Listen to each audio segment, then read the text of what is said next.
ससुरा से अइलू जाए जाए कइले बारू पूजबो न कइलू चढ़ते दशहरा तू ससुरा से अइलू जाए जाए कइले बारू पूजबो न कइलू ऐसे न उल्ट पला मार के जा ऐसे न उल्ट पला मार के जा अइलू त दियावा बारी के जा मैया के आरती उतार के जा अइलू त दियावा बारी के जा मैया के आरती उतार के जा। जय मां बसंत कहनी जय मां तेरी जय हो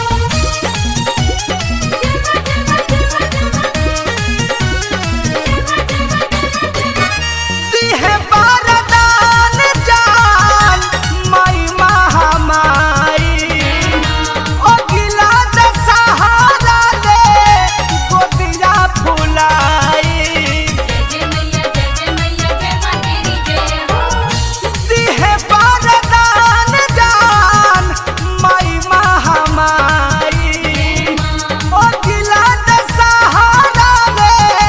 गोदिया फुलाई जप माता रानी गंगा जल पानी ले लो पौवा पखार के जा ले लो पौवा पखार के जा अइलू त दियावा बारी के जा मैया के आरती उतार के जा अइलू त दियावा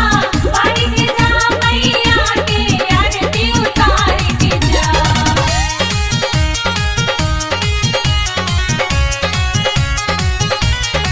बोल जय मैया तेरा वाली के बोल जय मैया जोता वाली के। कृष्णा पे दर्दी प्रमोद करले दोहाई मानिल बात होई तोहरे भलाई जय मैया जय मां तेरी जय हो।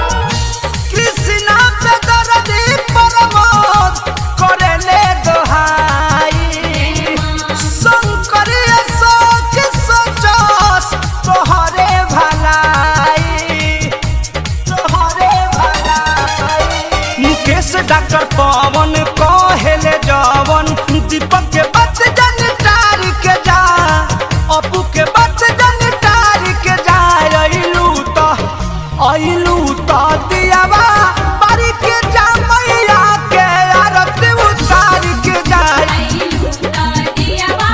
बारी के जा मैया के आरती उतार के जा। चढ़ते दशहरा तू ससुरा से अइलू जाए जाए कइले बारू पूजबो न कइलू ऐसे न उल्ट पला मार के जा बनल महल न बिगाड़ के जा अइलू त दियावा बारी के